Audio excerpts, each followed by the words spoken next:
Welcome to Worlds Within, where story becomes space. We're your hosts, Alyssa and Ash, and every episode we explore fictional worlds that don't just live on the page, they pull you in, build themselves around you, and let you wander through them.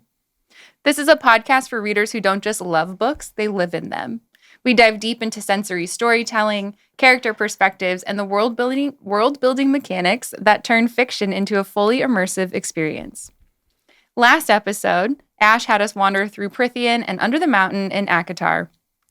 In line with our theme of show and tell this season, it's my turn for today's episode, where we will explore the Serpent and the Wings of Night. We will open each podcast with a plot teaser. We've made a cuppa to match the book and read the synopsis. Fair warning, we will discuss some spoilers in the book throughout the show. Today's tea is a mix of red rooibos tea with cranberry, hibiscus, and blood orange, a perfect match for today's book. The tea glows blood red, tart with hibiscus and cranberry, but grounded by the earthiness of the rooibos. It's comforting and sharp, like Oraya's humanity set against the hunger and danger of the vampire world. Plus, the color is on point. I wish you guys could see this. It is so red in this mug. Even against the orange of my mug, it is vibrant. Yeah. So, pretty great. The Serpent and Wings of Night by Carissa Broadbent was published in 2022 and is the first of the Crowns of Nyaxia duology. The adopted human daughter of the Nightborn vampire king, Oraya carved her place in a world designed to kill her. Her only chance to become something more than prey is entering the Kejari, a legendary tournament held by the goddess of death herself. But winning won't be easy amongst the most vicious warriors from all three vampire houses. To survive, Oraya is forced to make an alliance with a mysterious rival. Everything about Rain is dangerous. He's a ruthless vampire, an efficient killer, an enemy to her father's crown, and her greatest competition. Yet what terrifies Oraya most of all is that she finds herself oddly drawn to him. There's no room for compassion in the Kejari. War for the House of Night brews, shattering everything that Oraya thought she knew about her home. And Rain may understand her more than anyone, but their blossoming attraction could be her downfall in a kingdom where nothing is more deadly than love. So I'm pretty sure that I have 8 to 10 lists of book recommendations that have the Crowns of Nyaxia series on them. So it felt good to finally cross it off of my list. And it obviously should not come as a shock that when I was younger, if I had to choose a mythical being that I wanted to be, it most likely would have been a vampire. Did you ever dress up as a vampire for Halloween? Absolutely. Multiple times, including in college. Did you have those fangs that you had to heat the wax up so you could mold them to your teeth? Do I still have some? Yes. I've yet to see you dressed as a vampire, so maybe we'll plans for this Halloween. Okay, we'll figure out. I'll just be a vampire version of whatever family costume we decide on. Yeah. It's fine. Vampire Wendy from Peter Pan, no big deal. Okay. But yeah, actually, ironically, the year that we met, I went as a vampire for Halloween, right before we were really hanging out. That's funny. So, but yeah, so it was exciting to switch into that world for this book. But I'd love to hear why you chose it. Yeah, I wouldn't choose being a vampire as my mythical being.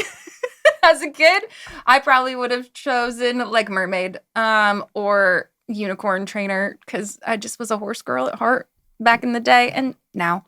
But The Serpent and the Wings of Night is my first true romantasy book. And between just the dark gothic Hunger Games vampire of it all, it being available on Kindle Unlimited and it being endlessly recommended online, I really wanted to give this book a shot. I read it at the end of 2024, and the characters, especially Oraya and Mishi, have stayed with me so much, as well as some of the written scenes and places. Mm-hmm. But since reading that, I have read all 4 books in the Crowns of Nyaxia series, as well as the standalone novella 6 Scorched Roses, and very much enjoyed all of those. Carissa Broadbent also has another series or another trilogy, The Daughter of No Worlds, and I've read the first one in that, and I've just been waiting to pick up the next 2. But I really like her style, and I like her characters quite a bit. Nice. So I've kind of teetered on it about my first impressions and first immersion points in this book. But from the jump, I was intrigued in those first pages. Who is this person killing vampires and with such like exuberance and enthusiasm? And I was interested in Oraya from that first chapter, both in her like disdain and disgust for vampires, but then also that moment when she encounters the humans and she is like, they are so unlike me, but yet I am a human. And I thought that set up the world really well and our players and characters. It hooked me and I just wanted to keep going through it. I remember reading this book. It was around a trip I was taking and I read it with such like urgency and speed because of the pace. But then also as the plane was landing wherever, I can't remember where I was going, but as the plane was landing, I was finishing the book and I was like, no, I'm not ready to get off the plane until I finish this book. I had to, because I just so desperately wanted to stay in this space. So from page 1 through to the end, I really loved this from a first impression. But I know this was your first time through it. So tell me. So Thoughts? if I'm being honest, I did struggle to start this one. I had the same problem with Crescent City where I'm like, I'm slogging through. I can't get hooked. I had to restart. And then once I restarted, I felt more engaged. I think part of it was I struggled with the names. Like if I can't read them in my head or if I struggle too much with that, like I couldn't just get hooked in. But once I did, then it was smooth sailing. And I also was like, okay, I need to finish this. Like everybody leave me alone. I don't want to hear you. I don't want to talk to you. I don't want to see you. Just let me get this done. And I mean that in the best way possible, obviously. Yeah. I remember you texting me like, I wish I could pronounce the names in this book. And fair warning, we're going to get them wrong. Absolutely. And I will probably change my pronunciation throughout this episode. I think I've done it already. So oops. Yep. But that's just I already fantasy. identified. I was like, oh, that's how you say that. I said it a different way. So let's talk about this world full of its difficult names and how Broadbent built that for us. So we're first dropped into this world with Oraya killing a vampire, right? Wings first, and describes their skin of those wings as membranous, as delicate as paper. And that gives us our first glimpse of how vampires are portrayed in this world. And this world is Obitreus, right? It's the world of these vampires. And we learn that Oraya is in the human district, so we're already getting a sense of place in Sivernage. And Sivernage is the capital city of the House of Night. And we get descriptions of this place, the air and the temperature of this land, right? It's arid and so hot you swore it would bake you alive, or cold enough to make your joints crack. It's this place of stark contrast from Oraya's point of view. Yeah, I mean, and that the cold enough to make your joints crack, I felt that. Like I knew you would. I was gonna say that particularly like lives because I'm like, oh yeah, no, I know that feeling. Like, okay, ooh, I don't want it, but I feel it. And there are other cities and lands that we get kind of breadcrumbed throughout this book, but we mostly stay focused in Sivernage and a couple main locations. So the Moon Palace or the House of Night, like the Nightborn Palace. But there are some specific things that Broadbent does to build that world out, even though we're staying kind of centrally located. And the first is she relies on some tried and true vampire lore, right? So she's got, blood is sustenance and fuel, but here it's also a currency system, which I thought was really interesting. And it's tied to politics and power. Well, and I think while blood is the main sustenance, I think she diverges a little bit in that, like, typically vampires don't eat anything but blood. Whereas in here, not only do they do enjoy to some degree other foods as well, which I think was a little bit fascinating. Yeah. Yeah, we get descriptions of like the feast tables being set up with all of this food and all of this like decadence in a similar way that we had with Akatar. However, Oraya's focus is the blood that's on the table. Yeah. And her being a human raised by vampires, she has an interesting relationship to that currency and politics system. So we know that there are human blood donors in this world, kind of as my shirt says, a donation is always mandatory for your Bloody Book Club. Shout out to Bookish Babe Designs for these shirts. We love you. And purchased this one specifically to talk through this book about vampires. Yeah. Anyway, I'm digressing. But the human blood donors. It sets a tone for how humans are viewed in this world, right? So they are a meal. They are lesser than. There's something to be used and cast away. They're basically cattle. Yeah, which we get, like, Oraya's understanding later in the book. Like, the human districts aren't just protected. This is a livestock farm. Yeah. That's what the humans are. Well, and it's the power of propaganda. Like, oh, you are protected in this area. This is a safe zone for you, which we know to be a lie anyway, because our first drop into the human districts is her protecting humans by killing a loose vampire that's just walking around and trying to eat a kid. He's just hungry. He's just a hungry vampire. Poor little guy. But part of this also is the dynamics of who gets to feed on whom, right? So at one point in the book, Oraya goes to the minister for Nyaxia's temple, and as a way to grant Misha removal from the Kejari, she allows the minister to feed off of her, which is gross. Yeah. Because they talk about, like, again, in typical vampire lore, the idea of a venom that relaxes and like basically coerces you in a gentle manner to be willing and complicit.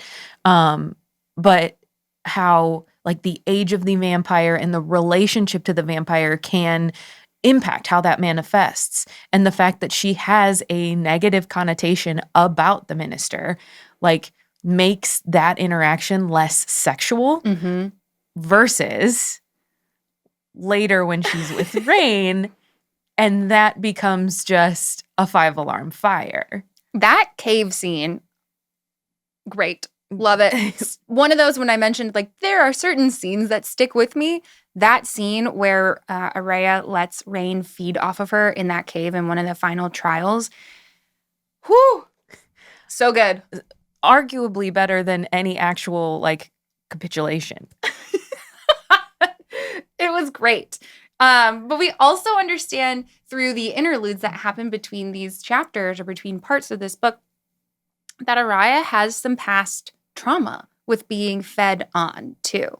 And so we see this quite frequently throughout this book, of course, because it's one of the vampire tropes that, or I guess not tropes, but vampire lore that remains true in Broadbent's world, right? Blood is part of sustenance. It's part of lust. It is part of relationship, power, politics, currency. It's complicated, but it's present. Another one that she relies on quite a bit is just night, right? Night being safe, sunlight being dangerous. The cities are built around kind of the night and where the stars fall and how the moonlight will filter through the stained glass, all in worship of the goddess of night, Nyaxia. We also obviously is traditional with vampires. They are immortal in that they will not die naturally. However, we obviously see that they can be killed. And she does go with the traditional through the heart. Since that's press hard, little serpent. Press hard, little serpent. Because it's going to be harder to get through that the breastbone than you think. And also that it's slightly to the left. It's not, it's not all the way over. So yeah, and even though they're immortal, there's something at play with one of our houses, which is tied directly to the mythology of the world. So we understand the tried and true vampire lore, but another way that Broadbent builds out this world is the mythology of the gods and goddesses being foundational.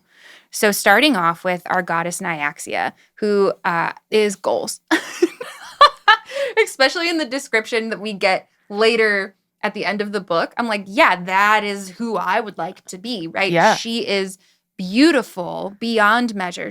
What did she say? She's not a she's not a person. She's an event. Right. But then there's also a a danger, like a cunningness to her, right? Which I really loved. But Nyaxia is a former lesser god who fell in love with Alaris, who is the god of death in this world, and married him despite the forbidden nature of their relationship. And then Alaris was murdered by the White Pantheon, which is like the council of the gods, right? The good gods, I guess we'll say. Essentially like Mount Olympus for this world. Exactly. And as punishment, they killed Alaris as punishment for their marriage, but Nyaxia broke free in a fit of rage, and then she created vampires out of that rage. She's great. Yeah. I mean, there's nothing we love more than like a woman taking back her power and like, you know, burning some bridges when necessary. Yeah.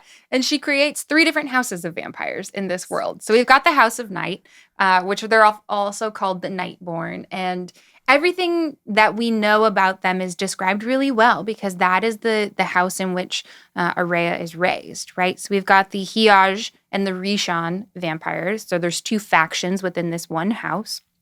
And they're constantly battling for who is the ruling class of the Nightborn.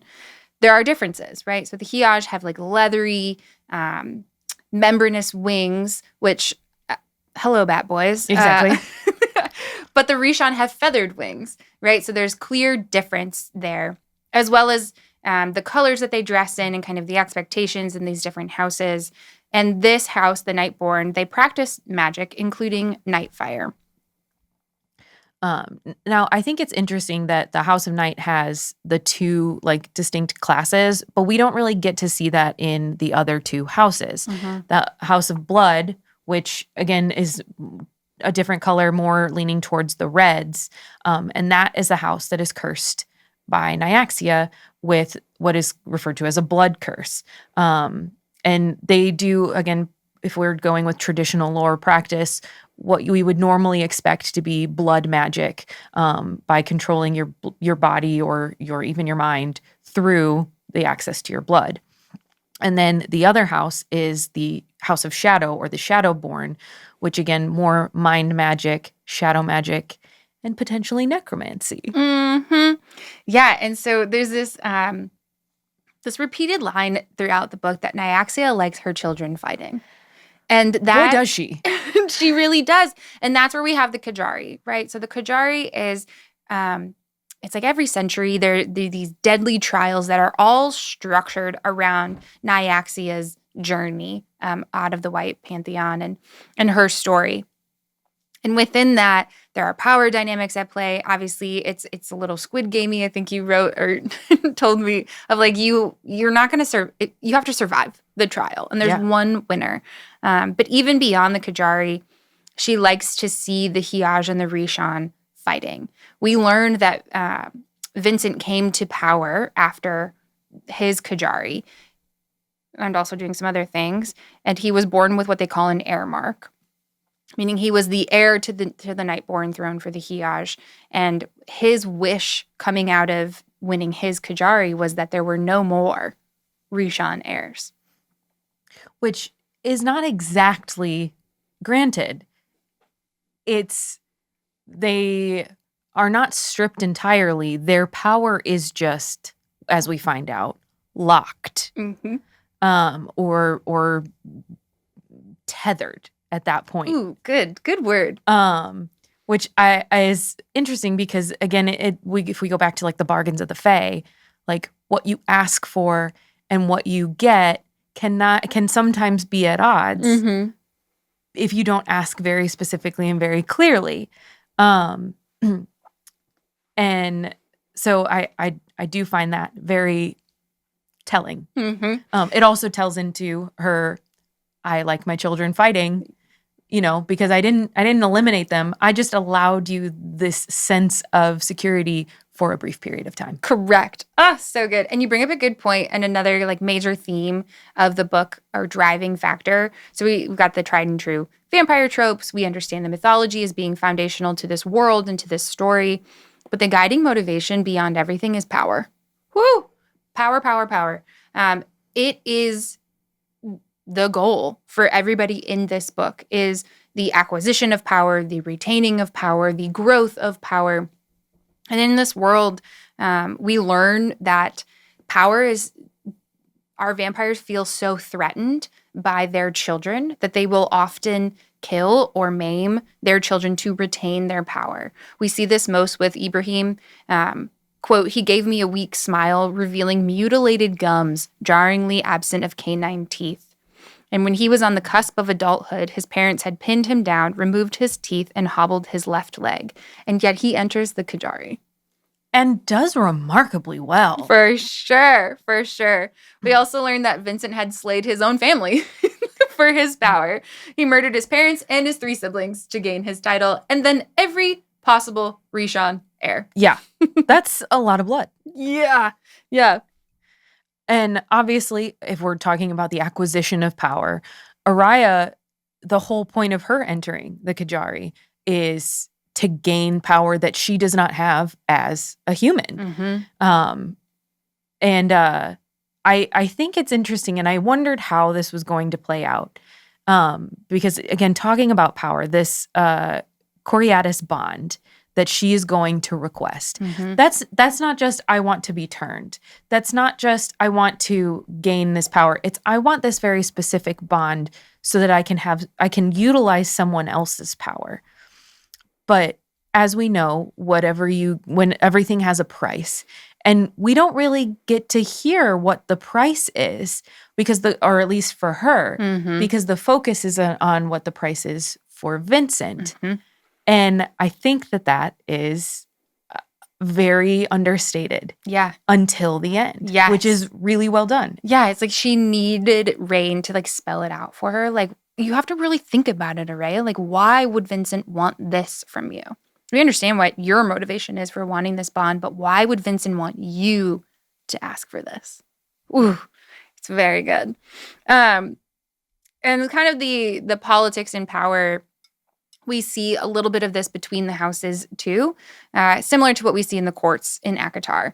They have their own space, they have their own faction or I don't know, world that they rule, but they do interact with each other. And there are former allegiances, former alliances, former baggage and drama between these courts or between these houses of vampires that play out further in the next book, and definitely in the second duology, but are hinted at here. Yeah, I'm very excited to get into those when I finally read them. I'm so excited for you. It's so nice to be like in a whole series. A whole new world.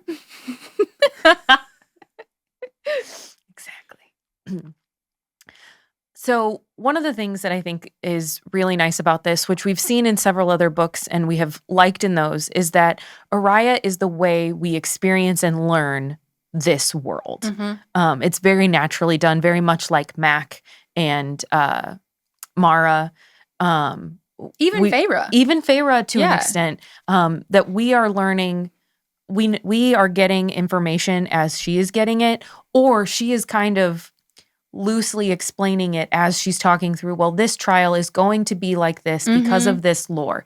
And it feels very natural, and it's not like, I'm telling you that this is the lore. Yes. I'm saying, strategically, this is what I'm thinking through to piece this puzzle together. Yeah. And it feels really good because I'm getting the information I want. I'm learning and understanding, even though she already knows it. Yeah, same, big same. And also without being like pulled out, right? We're not getting those long expositional paragraphs of the explanation of the lore. Everything is connected to plot A. Everything is connected to the Kejaris, right? Like you said, it's strategic in the way that we are being told, in the way that Oraya is putting the pieces together to win the Kejari. I have a soft spot in my heart for all of our female main characters this season. But what I really love about Oraya is she is of the world, and yet she is other, which I thought was just an interesting device and trait of hers that we haven't necessarily seen with our other characters, right? Mac is learning the world. She becomes part of it, but it is a line of demarcation, what she thought was true and then what is actually true. Mara is in the world, unbothered by it. Nothing is surprising. She is a part of it, whatever. And then Feyre has foundational knowledge. It's kind of similar to Mac that changes, but she is in the world, but kind of part of her own. It's just, I don't know. Oraya feels distinct in that she is fully embedded and immersed in this vampire world, and yet she is distinctly other. Well, she's existed in this world the whole time. Yeah. However, she has never truly belonged to it. Yeah. And that's good. Yeah. And I think that's the difference where like Feyre gets dropped into a world where she is other, but even in like the subsequent books, when she becomes something that is not either, like she still ends up very much adapting well and doesn't always, like, we don't see where she feels that otherness as much as we do with Oraya. Because even, again, when she, in that first opening bit, she sees the humans, she's like, I don't even know how I don't know how to interact with you because you are not, like, I know that we are the same, but we are not the same. Yeah. And I honestly, for her specifically, it kind of calls to that nature versus nurture mentality of like how much of who you are is instinctive and natural and how much is based on the circumstances in which you are grown. Yeah, in which you were raised. It's so good. Not to continue the comparisons between our previous book and my feelings about it. My goodness, the pace moved so much faster in this one. It really did. Thankfully. Where I, as you all know, where I felt that ACOTAR was like just a prologue, 400-page prologue, this did not feel that way. This felt like its own place, space, and the pace moved so much faster. And that like urgency and pressure in the Kejaris came through, or the Kejari trials came through on the page for me and kept me moving forward. I didn't find myself having to scan down the page and look for some action because it was all the time. Yeah, it was, I mean, from the get, again, she's attacking and attacking, defending. She's fighting with a vampire, like from she'd the be get. killing that guy From the get. And that never stops. Like even when she's resting, she's not truly resting because she's like engaged. If she's not physically engaged, she is mentally and verbally sparring with somebody. And I like it, again, that's why I think eventually once I got hooked, it was so easy to just power through. Right. Because there was no time where I was like, all right, well, I could take a break. Because I couldn't take a break because I was like, I'm going to miss something. Much happening. Yeah. And I feel like Broadbent does that without sacrificing the sensory immersion of it all, right? We still get really beautiful passages of how things look and smell and feel and taste even while maintaining that pace. And I know we've got a couple things called out here for those sensory details. Let's get into them. Yeah. Okay. So first, this is so gothic. Shocking. It is under the mountain, but it's the entire world, right? As soon as there was more red marble, I was like, sure, I'm here for it. I love it. Where is Amarantha and her throne? Yes. Ooh, Amarantha and Vincent, that's a ship that I would see. But maybe I feel like maybe that's a new segment. Maybe were we shipping? We're shipping characters. Actually, I don't think Vincent would be into it. I feel like he's more complex than that. Fair. Yeah, he's not cruel. Anyway. So this world is very dark, very heavy, very blood-soaked. I wish I had did a word count of how many times blood was mentioned throughout this book. But we know like the colors of it. We know the age of it. We know the smell of the blood. We know the taste of it even. There are blood-dotted plates and tablecloths with dribbles and spatters of dying or drying crimson, right? Like it just tells you exactly what you're looking at, which I loved, right? There are floors made of teeth and bone with centuries-old blood stains. And it contrasts, even in that passage when she's describing the floor of the Moon Palace, the bright red, like fresh blood layered on top of the burned brown and deep black of old stains. Yep. Great. I think also the sense of when, like, if we're talking about blood specifically, she's in the slums and she talks about the rancid and rotting blood versus in the palace, it's like they have all of the roses. And so like there's that rose tinted or rose scented fresher blood, and like the difference in where you are and how that very much defines, like, again, the luxury and the beauty of the palace, the Nightborn Palace, versus the slums and like the human, as again, essentially the pens, the cattle yards. Yeah, and even further, right? We see that in the descriptions of the Nightborn Palace itself, and how they draw their, quote, architectural inspiration from the sky and the moon, right? It's metal-capped domes, polished granite, silver that cradled indigo-stained glass.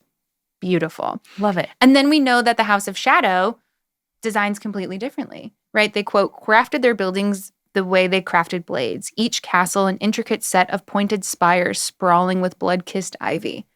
I like blood-kissed ivy the best. So good. And this is further about there's like the architecture and like sense of place. The ceiling was a high dome of stained glass, gold-dyed stars scattered across cerulean blue.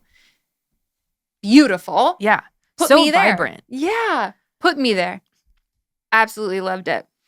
And then there are these moments of lightness that happen too. So while the majority of this world, it's nighttime, right? We're vampires. I'm not a vampire.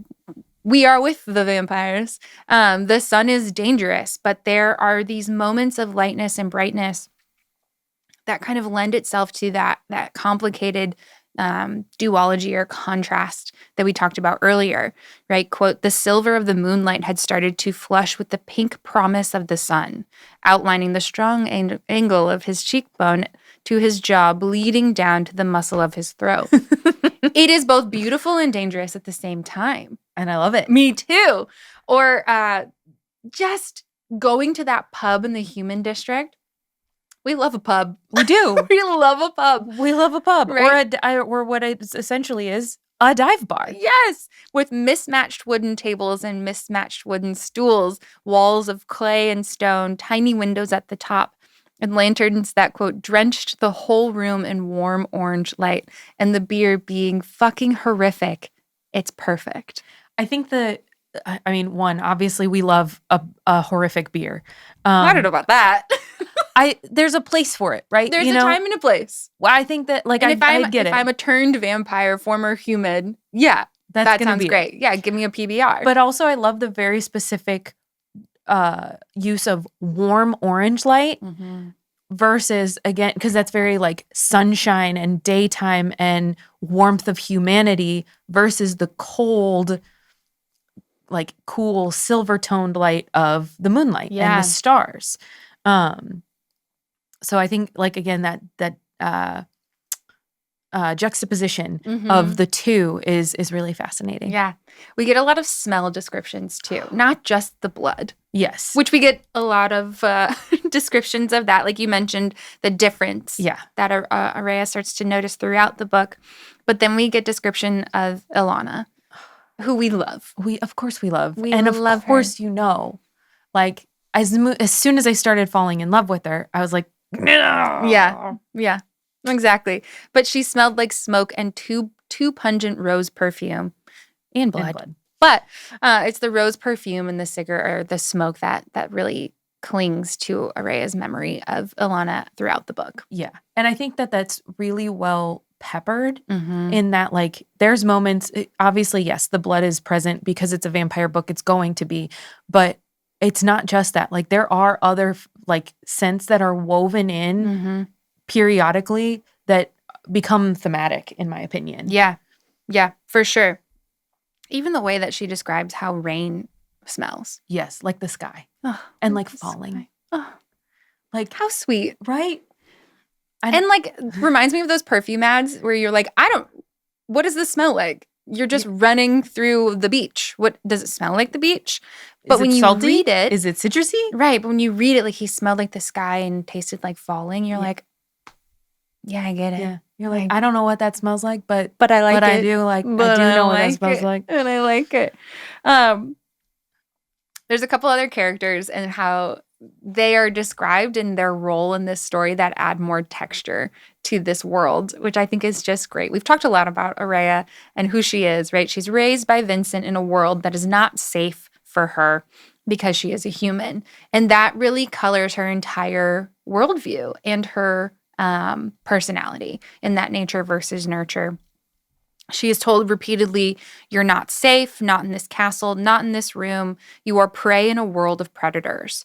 But she comes to also sharpen that feeling, right? She says multiple times that fear is just a collection of physical responses, and she overrides them because as we continue to see, panic raises your heartbeat. Heartbeat means there's more blood rushing through my body, which means I become more attractive to these vampires to feed on me. Which is fascinating. Like the thought process and like it's she's simultaneously right and wrong. Like it is like there is the physiological component. There is also a psychological component that is different. But the fact that she has the mental fortitude to override the psychological component and therefore control the physiological aspects is fascinating and just shows what a strong female character she is.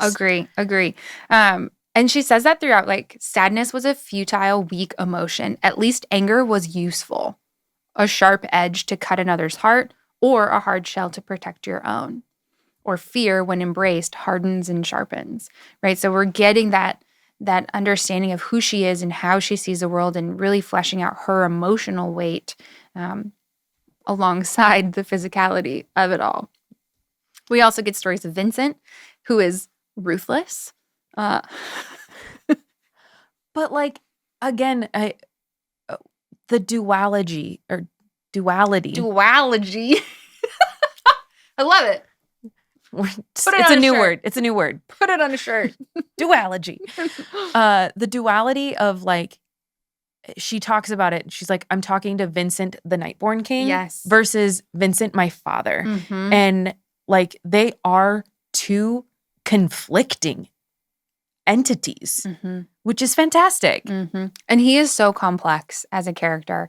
And we get some of his story through this book, but not to like continue to say, but in book two. But in book two, you learn more about his history and who he is. And he just, I don't know, his character is really interesting and adds a lot to the world, in my opinion. We also have Rain, who in this very storm cloud and sunshine dynamic with him and Oraya, he is our sunshine in this one. The golden retriever to her black cat. Yeah, completely. But he has that edge, right, for revenge and a sense of purpose. And we learn that he is turned in a way that just doesn't, he's turned and used in a way that he carries that trauma with him. And that's what motivated him to enter the Kejari, along with his little sidekick. Yeah. Well, and I mean, when you talk about like turned unwillingly, turned against your will, and how he handles and lives with that, you have Misha, who also unwillingly turned. Oh, she is my favorite. But carries this beautiful warmth and this sense of optimism and just... like, I'm not going to cry joy. about it. I mean, I probably will. might. It's fine. I might. No, I loved her so much. Because again, like she is joy and light and laughter, and it's so unvampire of her. Yeah. Yeah. And Oraya calls her uncomfortably genuine, which is so true. And she really just is endlessly optimistic and hopeful. We learn that she is a former acolyte of the god of the sun who was turned vampire.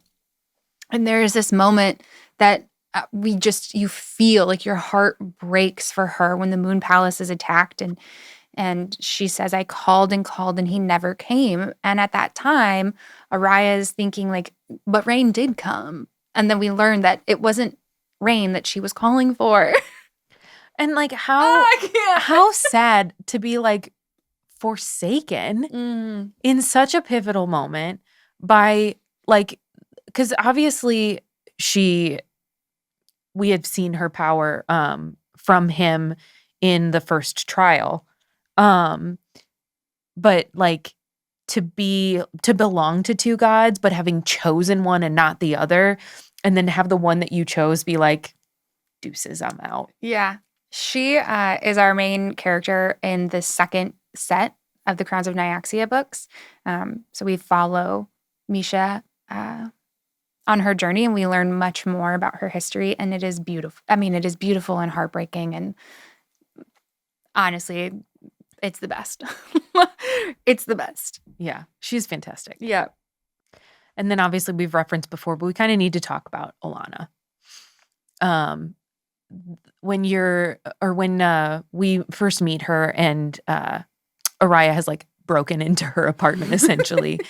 And call her like a drowned rat. Yes. She's like coming from the rain. Yeah. It's like, yeah. But she is so vibrant and like real and sassy. And like, if I'm being honest, she reminded me of my grandma. in the best way. That's the point, though, right? Yeah. Like she's this like maternal-esque character. Yes. And Oraya doesn't have that anywhere else. And she even likens Alana to a motherly figure for her. And so it's very interesting that you have this. She has like a human mother and a vampire father, which is very foreshadowy and telling for later.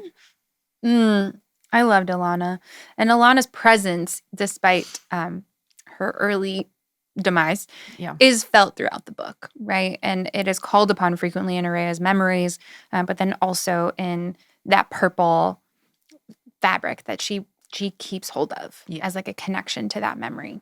And I love that like Alana tells Oraya, like, you need to live out loud. Stop minimizing yourself. Like, if you like bright colors and you like fancy things, like, stop living in shadows and like live out loud. Like, we don't live long enough to not fully embrace the things that we love. Pour one out of that horrific beer for Alana. Should we get to portal moments? I think we should. All right. So, y'all, at the end of each episode, we talk about our peak portal moment. And this is a moment in the book where we felt the most immersed, right? Where the world felt the biggest, the realest, where it took up the most space. I noted 2, but I want you to go first. So I also noted 2. Okay. So first, I have to say the attack on the Moon Palace. When, like, Rain and Oraya hear the explosion, and when they get there and there's the fire is everywhere and they go to find Misha, and just the absolute terror and adrenaline, and then obviously the heartbreak of like, I called and he didn't answer. He didn't come. Like, I felt all of it. I was like, oh my gosh, they're not going to get there in time.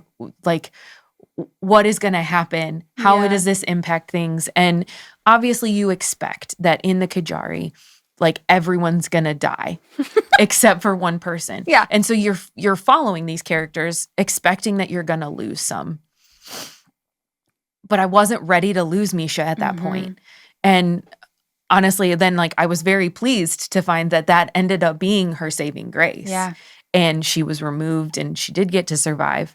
But I wasn't ready. And like the panic and the rush of like, even like Oraya is like trying to or wants to enjoy the flight, and she is piqued at that moment of she's like, oh, I probably like this, but that it's overridden by this just overwhelming sense of terror and panic. Yeah. And then my second one, hearkening back very similarly to Our Nettle and Bone, the appearance of Nyaxia. It felt very much the same, that like everyone, like you couldn't help but feel her presence. Baby Ash and her like former life as a little baby Christian camp girl just felt like this. She's a vampire at Christian camp. This is vampire Christian camp. Like, this was like, if the big guy was going to come back today, like that was what it felt like, in like that overwhelming sense of power and awe and wonderment.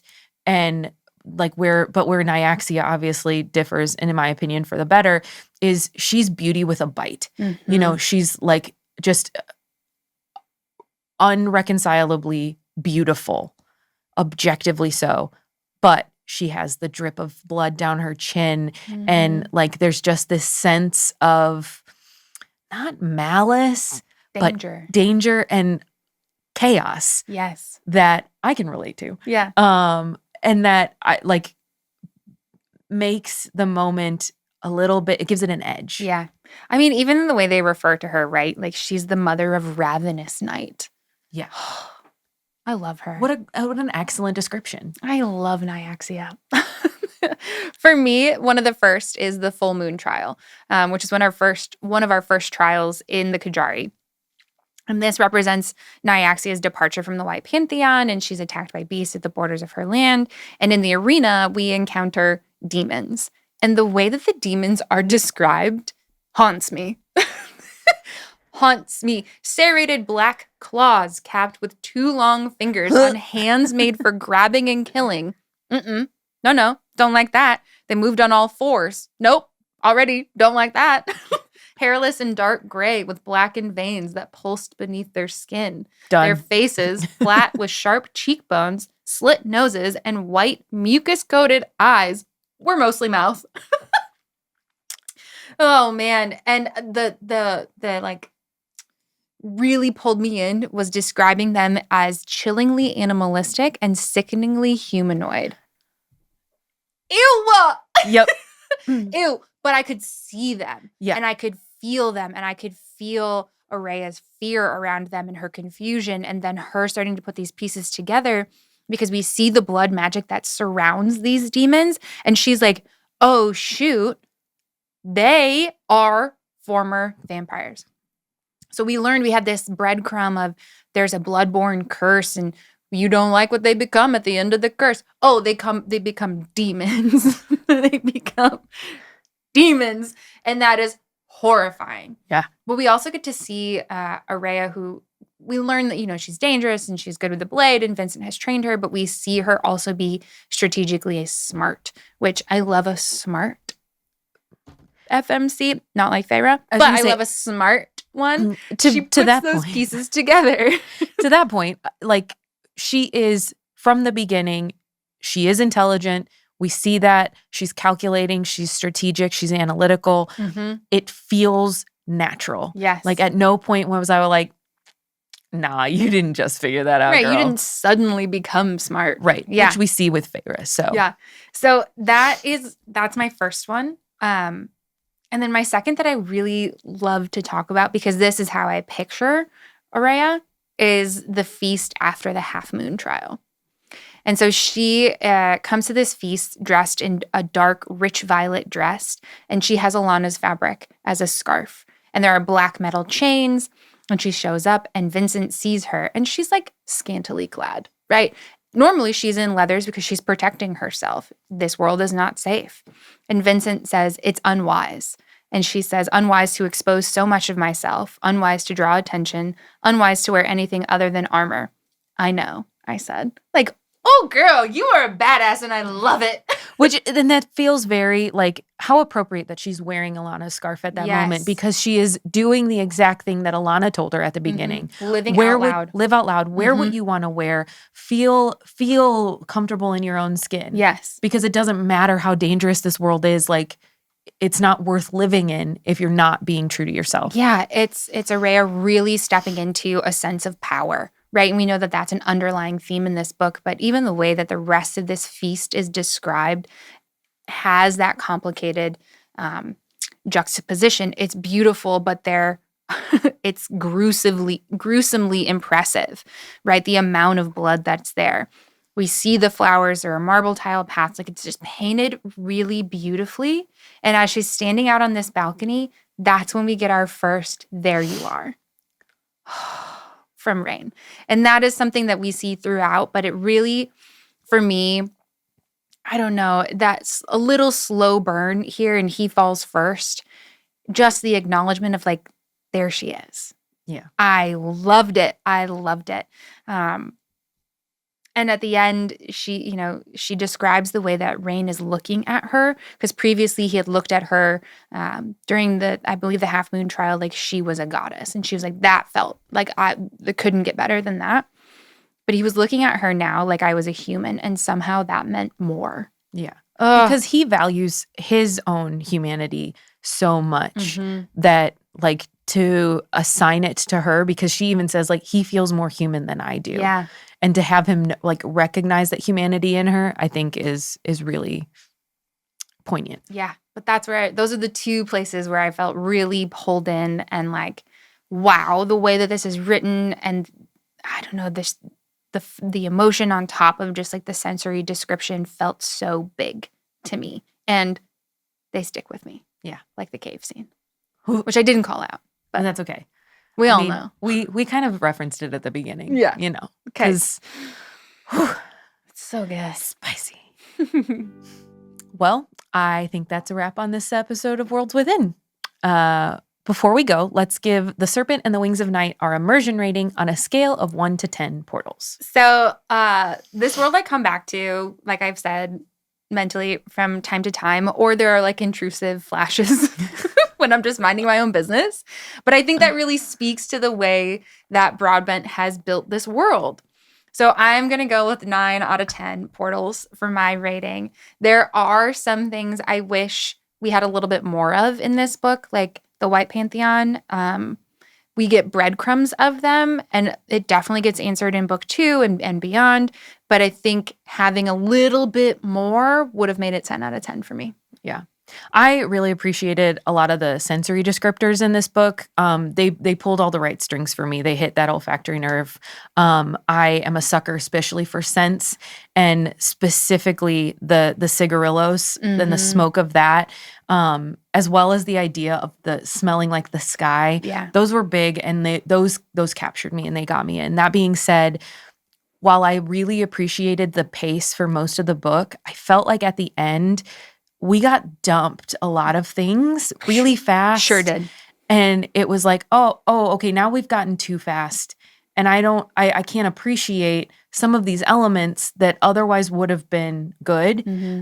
So for that, I have to give it an 8 because I ended that way. It was very Game of Thronesy, not quite that extreme, but in that like you did so well the whole book, and then like, oh, okay, wait, this was jarring, and that's how I ended it. Yeah. Was the jarring nature of that. I think if that had been more towards the middle, I would have like been okay a little bit more, but I mean, it was very good. And again, reading for vibes, 10 out of 10. Yeah. But for that immersion, I had to give it an 8. Sometimes I wish that after the end of the Kejari and the twist that happens, there's like 1 or 2 chapters after that. And they read like an epilogue. Yes. And I almost wish they would have been a prologue for book 2. Agreed. And just ended it on this like cliffhanger.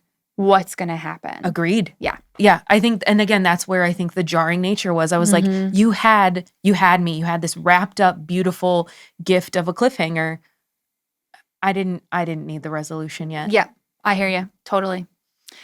So The Serpent and Wings of Night gave us blood-soaked arenas, stories of mythological gods, and a world where hunger is both survival and devotion. And whether it was a thrill of the trials, which I loved, or all the shadows and blood in Nyaxia's houses, Broadbent reminded us that sometimes the most dangerous thing you can be is human. Next time, we're leaving the darkness of the House of Night for a world half drowned in myth. I am so excited about this book. We will be diving into In the Veins of the Drowning by Callie Cassidy, where the ocean isn't just a backdrop, it's alive, watching and pulling us under.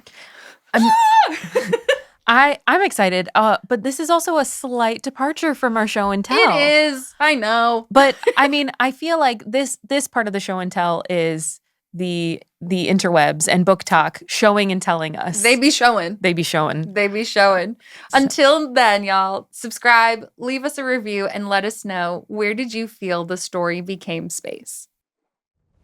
Thanks again for joining us for another episode of Worlds Within, where story becomes space.